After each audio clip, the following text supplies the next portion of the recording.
Welcome everyone to episode 1 of Jarvis. Today we're going to be doing the voice section of the build.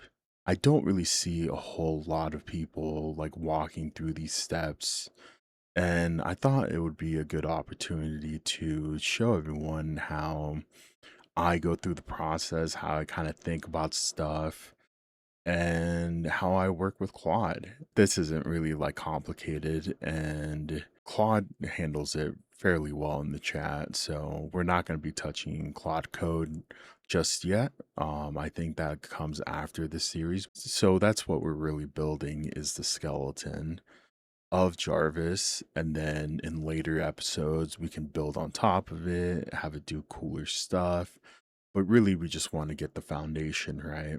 So I have the prompt and Claude both up.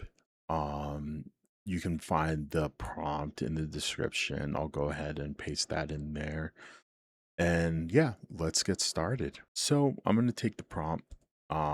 If I mess up if I mess up my typing, it's because I have my microphone on a stack of books.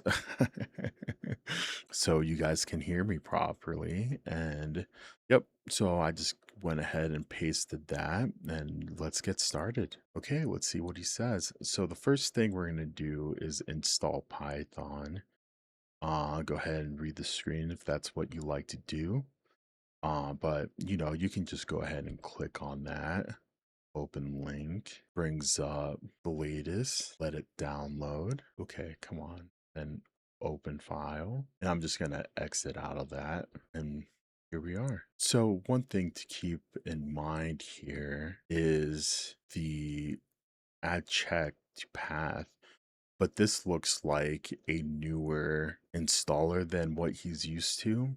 So if you don't know how to proceed forward, then go ahead and just ask Claude and say, hey, it doesn't show me anything that says, path, because usually there's a little box that says add a path.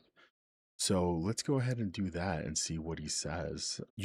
Worst case, like you can do it afterwards. It's just a little bit more in depth. But yeah, let's just make sure, there's no harm in double checking and making sure that we're doing things right and taking things slow. That's really the method that I use with Claude, is just making sure that, everything makes sense and is clear and I'm following along. And whenever I'm not following along, then I go ahead and just ask Claude. So let's go ahead and do that before I yap anymore. Okay, Claude, um, I'm not seeing the path checkbox. And then it's good to describe what you see because Claude can't see it. So it only shows me install. Whoops. That's the typing again. Python. Um, sh- okay. Should I proceed with installing? And let's see what he says. Okay. So he says, do not click install yet. Um, and he acknowledges that it's a newer Python installer. In the same window, click custom installation instead of install Python. It does not say that. So it's always good to gather yourself, and I just clicked on the first thing I saw, but I'm just gonna double check my downloads.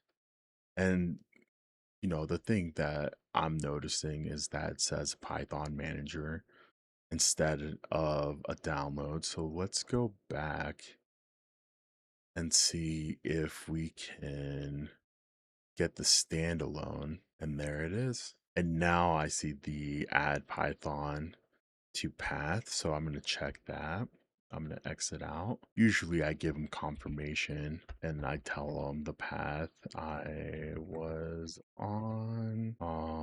What was it? Python manager, but I see path button or checkbox. I'll install that. And I could have rephrased that first, so I'm just gonna hit install now. It's good to take things slow and just make sure that you're, doing it right the first time. It doesn't hurt to double check things. So setup was successful and now closed. Okay, I'm just gonna get rid of that screen and then tell Claude Python is installed. Okay, he's telling me to verify Python in a fresh PowerShell window, why it matters. So the PowerShell window only reads your path when it opens. And jargon, in the prompt it said like summarize the jargon in one line. So he's saying the PowerShell is just a window where you type commands instead of clicking buttons. So he gives you shortcuts. If you're not sure about the shortcuts, what I do is I just bring up the search and since I have PowerShell already pinned, it shows as one of the things. So you can just type in PowerShell and just click on it, or now you have your PowerShell. So now you have your PowerShell, and I'm just gonna make that second half of my screen. Okay, so he wants me to type in Python version. And there it is, Python 3.14.6. And he's telling me what success looks like. So it's a one line, something like Python 3.14. The version number doesn't matter. So keep that in mind. And he's giving me two likely failure points. Microsoft Store opens. So that did not happen. So I can just move on. The second one is red text saying Python is not recognized. So we're good. We can proceed. And then he's asking me to paste exactly what comes back. Red text, but we don't have any red text. And don't retype it from memory. Copy it if you can. So we're gonna do what he says, and we're just gonna copy it. And I just say like it worked. And then below I just paste what PowerShell, shows.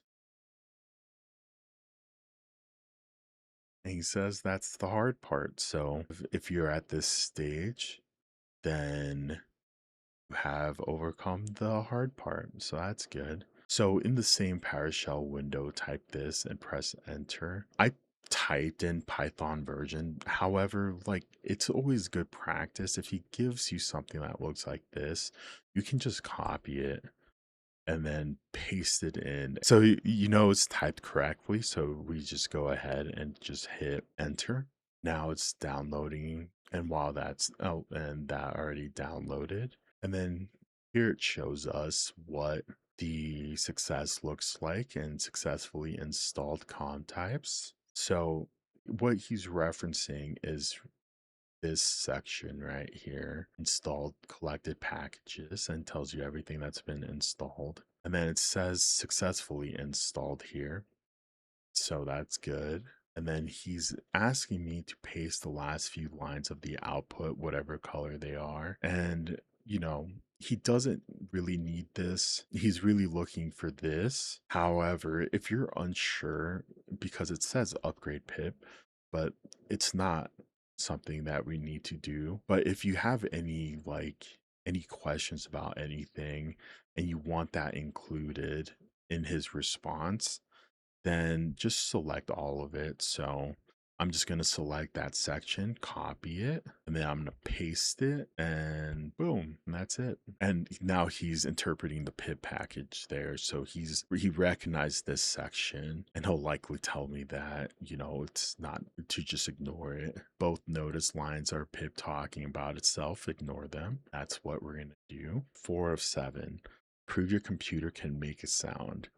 Here's your first file. Don't type any of it, just download it. Make a home project in PowerShell. So what we're doing is just creating a folder, and like before, I'm just going to copy it and make sure I didn't mistype anything. And it also goes by a lot faster. And he tells you what the mkdir is. It's make directory, create a folder. So we're going to go ahead and do that. So, move PowerShell into that folder. So what he's talking about is right here. It says Windows, but we want to be under that folder. So now we're under that folder. So change directory, that's what the CD means. And then turn your volume up and check your headphones and speakers are the active output. So before you do that, we have to save it. And I believe I skipped that step, download test sound. Yep. So we're gonna go ahead and do that now. And I usually just download and then I go to, let me just pull that here. And then here we have the Jarvis folder. And I'm just going to drop it in there. Now he's asking me to test the sound. So turn your volume up and check your headphones and speakers are the active output. I believe they are, but it's always good to double check. I'm not going to double check because I'm just going to risk it. And let's see if this works. Systems online. I heard it. Hopefully you guys heard it as well. And let me just make sure that you guys heard it Systems too. online. Perfect. I see that it did register, so that's good. His final question, I kind of skimmed the rest, but his final question is, did you hear it? Yes, I heard it. And Claude says that's the whole risky part of the project behind you. So it works. And now we just have to see which voices the system has. So I'm just going to exit that so I can read the message. And he's asking us to, so this is the file he just created. And he wants us to drop it in the Jarvis folder as before. So we're going to do that and then come back to the message. I should really just pin that. And we see our previous one is there. We're not going to touch it. Do not touch it. Okay. Here's the list voices. I'm just going to save it. Perfect. And now it's in the same folder as before. So I'm just going to copy and paste his command. So these are the two voices we have. We have David and we have Zira. And he's just noting that two voices is completely normal and not a failure. He does mention better sounding natural voices mid-season of the Jarvis build. We're going to upgrade this voice to a better one. This is just a good starting point so you get familiar with the whole process. And he says, paste me the list you get. So we're gonna do that. And I'm just gonna collect all that and paste it. Classic pair, David and Zero. Now he's gonna create us an addition file which plays both of them. And this allows us to choose which voice we want. Perfect. So download addition into the same folder. So we're gonna do that and come back to the steps. And we're already in the Jarvis folder. So I'm just gonna save it. And we're gonna come back. Okay, so he's saying run these two one at a time, listening to each. So we're going to do that. The first one is going to be 0, which is David. All systems nominal. Standing by for your instructions. Great. And now we're going to do 0, number 1. All systems nominal. Standing by for your instructions. Perfect. Oh, and he's giving us then play with speed. The second number is words per minute. So 175 is the default, and that's what we heard. And lower is slower. So we're going to do David again, a little slower. All systems nominal. Standing by for your instructions. And this is complete preference, but Claude is asking. All systems nominal. Standing by for your instructions. So that one is a little faster. Okay. And he's asking us to run it as many times. So I kind of like the Zira voice. So let's try it a little slower. So this case, he didn't give us the commands for Zira, but pretty much all it's saying is Python, and we're running the addition file, and we're choosing 1 for Zira, and we're just going to say 140 and see how that sounds. All systems nominal. Standing by for your instructions. And this is where you can kind of play around with the speed, and later tell Claude which one you like. I'm gonna speed it up a tiny bit. Let's do 1 for 0, and then let's do 150. All systems nominal. Standing by for your instructions. I like 150. So he again gives you the success, what success looks like, what the most likely failures are. We didn't experience that, so I'm just gonna ignore it, and I'm just gonna skim through it. Okay, tell me voice index and rate you want to live with, and he'll build the real thing. Around 160 to 190 is where most people land. I like 0 at 150. And this is the final step, so we're almost there. You just have to save the file and then run it and see if it works. I really enjoy the slower process. So I really like taking things slow and just letting him finish his message. So what Claude tends to do, what he tends to do is he will put like a crucial fact because he's thinking through things. So you're if you read top down, sometimes he'll later backtrack and say something like, no, actually, wait, do this instead. And that's actually gotten me a few times. So I just like letting the message finish out and then just skim through it to make sure nothing like that is occurring. So he's saying download the file into the Jarvis. After a skim, I'm not seeing anything that sticks out. Okay, so I'm just gonna save Jarvis folder and boom. And before I run this command, I'm I think it'll be nicer and more straightforward. Instead of labeling the Jarvis file Jarvis, we name it voice instead. So I'm just going to tell them that I'm going to change, or I'm going to rename the Jarvis py file to voice py. And then, if you want to throw in a little, is that okay for confirmation? Then that's perfectly fine. Or I don't know, does that work? And let's see what he says. He updated the command. So instead of Jarvis py, since we're about to rename it to voice py, we're going to do that instead. We're going to run that instead.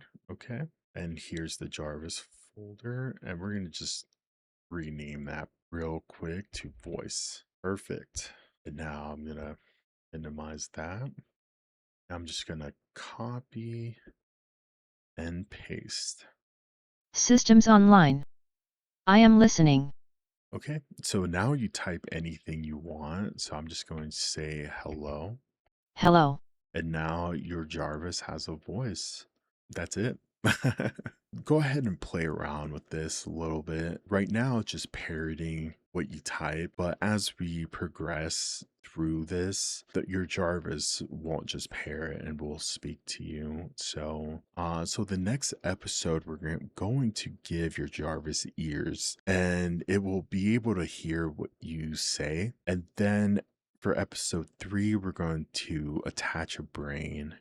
Thank you for sticking through the whole process with me. I really appreciate you guys watching. And if you have any questions, feel free to drop them down in the comment section. And one last thing I'll say is, there are no dumb questions, especially with Claude. Claude doesn't judge you. He doesn't know, right? So if you have any, questions that you're a little shy to ask because it's like, oh, I'm kind of, I don't know if this is a proper question, just ask. Claude doesn't care. So if you're not understanding anything that he's saying, just ask him to clarify. I think that does it for today. I appreciate you guys watching, and I'll see you guys on the next one. Thanks. Bye.